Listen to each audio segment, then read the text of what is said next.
입만 살아 허풍을 떠는구나. 망령난 늙은이, 머리가 텅 빈 깨가리 같으니. 여러분, 방금 들으신 이 서슬퍼런 욕설이 누구의 손에서 나왔는지 아십니까? 놀랍게도 조선의 성군, 완벽주의자라 불리는 정조대왕이 자신의 신에게 보낸 비밀 편지 속 실제 내용입니다.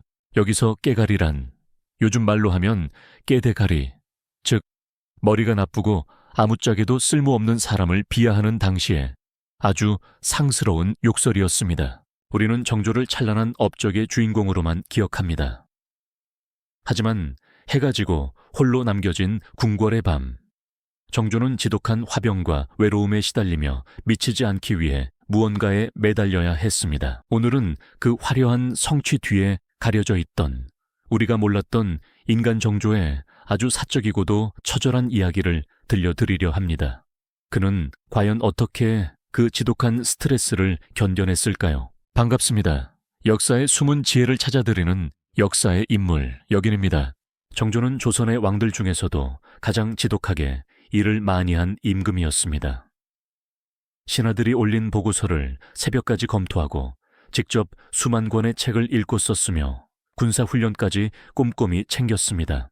하지만 이런 완벽주의는 독이 되어 그의 몸과 마음을 갉아먹었습니다. 그는 만성적인 화병과 불면증, 그리고 온몸에 퍼지는 종기에 시달렸고 때로는 분노를 참지 못해 거친 감정을 쏟아내기도 했습니다. 정조가 심환지에게 보낸 비밀 편지 이야기는 한 번쯤 들어보셨을 겁니다. 하지만 정조가 편지 속에서 사용한 언어들이 당시 시장 바닥의 비속어였다는 사실 알고 계셨나요? 정조는 편지에서 신하를 향해 뒤등이라는 표현을 썼습니다. 이는 뒤떨어진 멍청이라는 뜻의 당시 속어입니다. 또한 자신을 비판하는 상소가 올라오면 호사치다, 즉 허풍 떨며 잘난 척한다고 비웃는가 하면 어떤 신하에게는 머리가 텅 비었다는 뜻의 깨가리라는 표현까지 썼습니다. 한 나라의 국왕이 성리학적 용어가 아닌 이런 날 것에 언어를 쏟아냈다는 건 그만큼 그가 느꼈던 정치적 피로감과 분노가 임계점에 달해 있었다는 증거입니다. 또한 편지들을 보다 보면 반복해서 등장하는 글자가 있는데 바로 허허라고 읽는 하하라는 한자입니다. 현대에 우리가 메시지를 보낼 때 KK나 HH를 쓰는 것처럼 정조는 편지 곳곳에 이 하하를 적어 넣었습니다. 신하를 골탕 먹이고 즐거워할 때 혹은 어처구니 없는 상황을 비웃을 때 정조는 어김없이 하하라고 적었습니다. 근엄한 임금님이 카이라며 웃음을 터뜨리는 모습 상상이 가십니까? 이는 정조가 격식에 얽매이지 않는 지극히 인간적이고 현대적인 소통을 즐겼다는 생생한 증거입니다. 정조는 정식 서찰뿐만 아니라 종이 부스러기나 편지 봉투 귀퉁이에 짧은 메모를 남겨 몰래 전달하곤 했습니다. 현대의 포스트잇이나 비밀 메시지와 똑같은 방식이었죠. 편지 끝에는 항상 즉결소와, 즉 읽자마자 불태우라는 특명을 내렸습니다. 왕의 욕설과 정치적 비밀이 담겼으니 당연한 조치였죠. 하지만 편지를 받은 노론의 수장 심환지는 임금의 명령을 정면으로 어기고 이 편지들을 차곡차곡 모아 어찰첩으로 남겼습니다. 심환지는 왜 위험을 무릅쓰고 이 편지들을 보관했을까요? 여기에는 두 가지 복잡한 심리가 깔려 있습니다. 첫 번째는 가문의 영광입니다. 왕이 공식적인 자리가 아닌 비밀 통로로 자신에게만 속마음을 털어놓는다는 것은 그만큼 자신이 왕의 남자라는 강력한 권력의 증거였기 때문입니다. 하지만 더 결정적인 이유는 따로 있었습니다. 바로 정치적 생존을 위한 보험이었습니다. 당시 정조는 심환지와 겉으로는 싸우는 척하면서 뒤로는 비밀리에 전국을 운영했습니다. 만약 정조가 갑자기 세상을 떠난다면 심환지는 그저 왕을 괴롭힌 반대파로 몰려 숙청당할 위기였습니다. 그래서 심환지는 나는 왕의 명령에 따라 움직였을 뿐이다라는 사실을 증명할 결정적 물증으로 이 편지들을 목숨 걸고 보관했던 것입니다. 임금의 욕설이 담긴 편지가 역설적으로 신에겐 가장 강력한 방패가 된 셈입니다. 정조는 정치적 라이벌에겐 깨가리라며 호통을 쳤지만 아끼는 신하 정약용에게는 전혀 다른 온도의 편지를 보냈습니다. 정약용이 멀리 떨어져 있을 때면 정조는 직접 쓴 편지와 함께 귀한 약봉지나 부채를 보내며 나가 없으니 일이 손에 잡히지 않는다거나 어디 아픈 데는 없느냐며 애틋한 걱정들을 쏟아냈습니다. 정조에게 편지는 정치를 움직이는 리모컨이자 외로운 마음을 나누는 유일한 탈출구였던 셈입니다. 이런 심리적 압박감을 다스리기 위해 정조가 의지했던 또 다른 친구는 바로 술과 담배였습니다. 사실 정조는 술로 큰 이득을 본 왕이기도 합니다. 정조는 단순히 술을 즐긴 게 아니라 술을 심리전의 도구로 활용했습니다.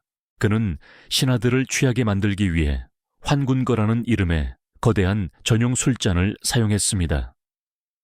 아끼던 신하 정약용의 형, 정약전에게 이 큰 잔으로 독주를 영어푸 먹여 정신을 못 차리게 했고 대신들에게 취하지 않음 마르면 돌아갈 수 없다며 낄낄거리고 즐거워했죠.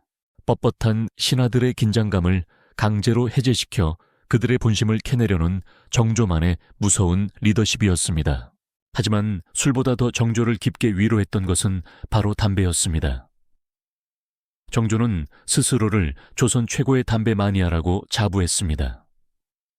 그는 자신의 문집인 홍제전서에 남령초책이라는 담배 예찬론까지 남겼습니다. 정조는 세자 시절부터 극심한 스트레스로 가슴이 답답해지는 화병을 앓았는데 그때 우연히 접한 담배 한 모금이 맺힌 화기를 씻어주는 기분을 느꼈다고 합니다.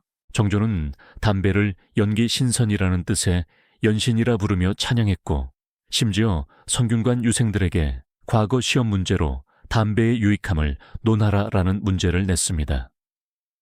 이 시험 문제의 제목이 바로 남령초책입니다. 정조는 답안지를 채점하면서 요즘 선비들은 왜 이렇게 답답한가? 내 진심을 이해하는 놈이 하나도 없구나 라며 한탄했다는 기록이 전해집니다.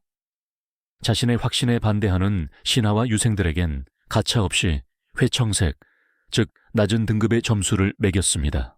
그만큼 정조에게 담배는 단순한 기호품이 아니라 타들어가는 가슴을 식혀주는 유일한 진정제였습니다. 물론 정조의 삶에는 사랑하는 사람들을 잃은 상실의 아픔도 깊게 배어 있었습니다. 일찍 세상을 떠난 아들과 아내에 대한 그리움은 그를 더욱 일에 중독되게 만들었고 그럴수록 가슴속 화기는 더욱 뜨거워졌습니다. 그가 그토록 수원 화성에 집착하고 수만 권의 책을 써 내려갔던 것은 어쩌면 그 깊은 외로움을 잊기 위한 몸부림이었을지도 모릅니다. 여러분, 정조대왕의 사생활을 들여다보면 무엇이 느껴지시나요? 위대한 업적 뒤에는 술과 담배에 의지해 밤잠을 설치고 비밀 편지로 욕설을 섞어가며 울분을 토하던 지극히 평범한 한 남자의 모습이 보입니다. 그는 성군이기 전에 우리와 똑같이 아파하고 고뇌하는 인간이었습니다. 우리는 정조의 삶을 통해 배웁니다. 완벽할 필요는 없다는 것을 말이죠. 그 지독한 고독 속에서도 정조는 자신의 취미와 소소한 일탈을 통해 끝내 자신을 지켜냈고 그 힘으로 조선의 르네상스를 꽃피웠습니다. 지금 여러분을 힘들게 하는 스트레스와 무게가 있다면 정조처럼 여러분만의 해소법을 찾아보시는 건 어떨까요? 이제 정조대왕 대기획의 마지막 여정인 5부를 남겨두고 있습니다. 5부에서는 정조의 갑작스러운 죽음을 둘러싼 미스터리와 독살설의 진실, 그리고 그가 남긴 마지막 유산에 대해 다뤄보겠습니다. 지금까지 역사의 인물 여긴이었습니다. 구독과 좋아요로 복받아 가시고 오늘도 내 곁에 소중한 인연을 돌아보는 뜻깊은 하루 되시길 바랍니다.